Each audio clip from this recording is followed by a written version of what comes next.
Josephine Donna Smith was born in Nauvoo, Illinois on March 10, 1841 during the California frontier. Due to her uncle being the founder of the Mormon Church, she had close enough relations to where she was forced into its customs and traditions. 1851, at the age of 10, she arrived in Los Angeles with her mother and her mother's second husband in order to escape the polygamy of the Mormon Church. Also, during this time, many people, including Josephine's family, were drawn to California's gold rush, which was booming heavily. 1854, Josephine published her first poems in Los Angeles Times. In 1861, she suffered through a brief and tragic marriage to Robert Carsley at the young age of 17. During this time of a tough marriage, she had also lost her child. So, to have a new start and to cope with the death of her child, she moved to San Francisco in 1862. When she came to San Francisco, she changed her name to Ina and used her mother's maiden name, Coolbrith. Since Coolbrith came to San Francisco as a known poet and started writing for the Golden Era in the Californian, she soon had friendships with Charles Warren, Mark Twain, and many other poets. She worked as a journalist on Overland Monthly and then was a librarian of the Mechanics Institute Library, Bohemian Club Library, and the Oakland Public Library until 1906, when the fire and earthquakes of San Francisco caused Coolbrith to lose all her possessions. Best-known writers in California were generous enough to build her a new home on Russian Hill, which is where she lived until she passed away in 1915. Throughout her career, Coolbrith received many honors, including being the first person asked to write a commencement ode for the University of Southern California, the first woman member of San Francisco's Bohemian Club, and was presented with the title California's Love Laurel Wreath Poet by President of the University of California. After her death, she was forgotten, and her grave was left unmarked until 1986, when due to Ina Coolbrith's Circle's help, the headstone was donated in her honor, and she is known as a significant literary figure.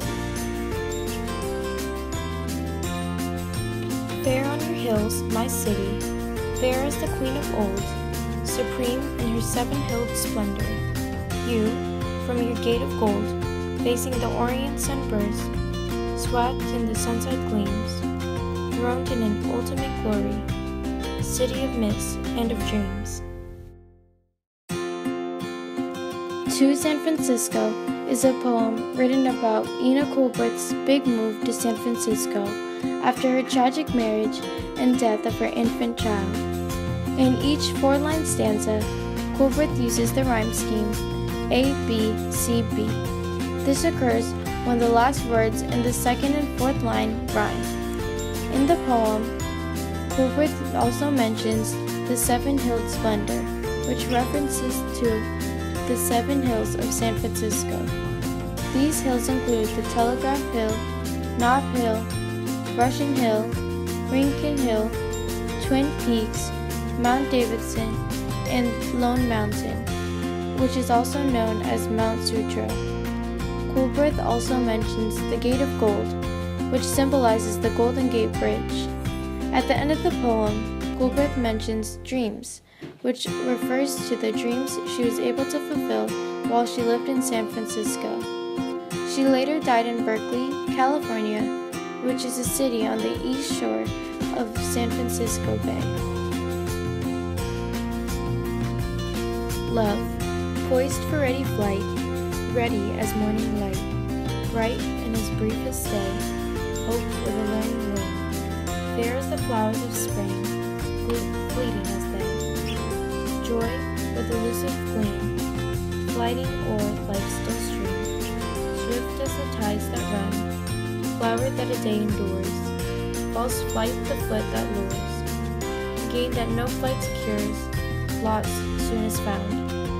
Thou only, calm as mean, waitest with brow serene, soft pinions furled in rest, fair as thy lilies are, shining, a fixed star, blessing the blessed. Me in thy still arms lull, presence most beautiful, captive my soul release, on thy breast undefiled, safe from life's tempest wild, hold me, a weary child, angel of peace. Peace is also a poem that Ina Coolbrith wrote.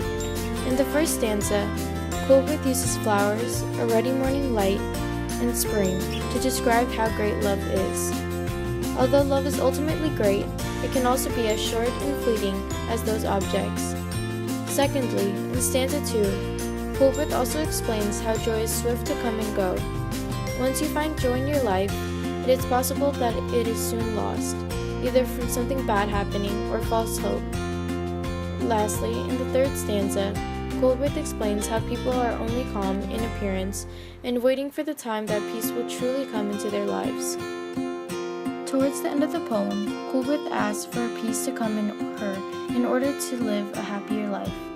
Throughout this poem, Coolbrith uses the rhyme scheme A, B, C, B, where the first and second line in the stanza match, then the second and the fifth line in the stanza rhyme, and the third and last line in the entire stanza match.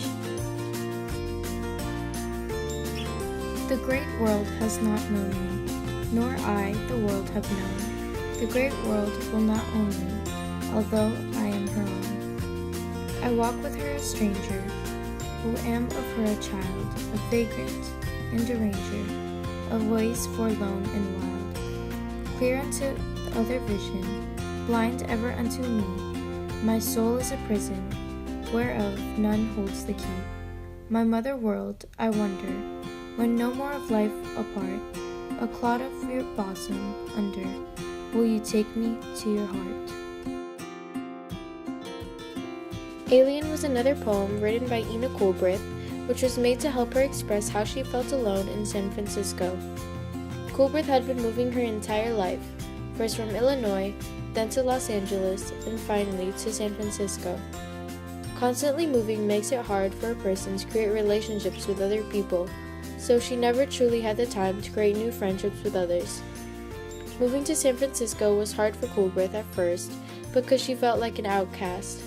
This is shown in the poem when she says, wonders if they will take her in, because she continuously wondered if this new area would accept her and her work. In the second stanza, Coolbrith uses the word her to represent the great world. Coolbrith uses the rhyme scheme AB, which occurs when the last words in the second and fourth line rhyme, and the last words in the first and third line also rhyme. In Alien, Coolbrith also says, my soul is a prison, to represent the depression she is going through, since she is dealing with the drama from her divorce and the loss of her newborn child.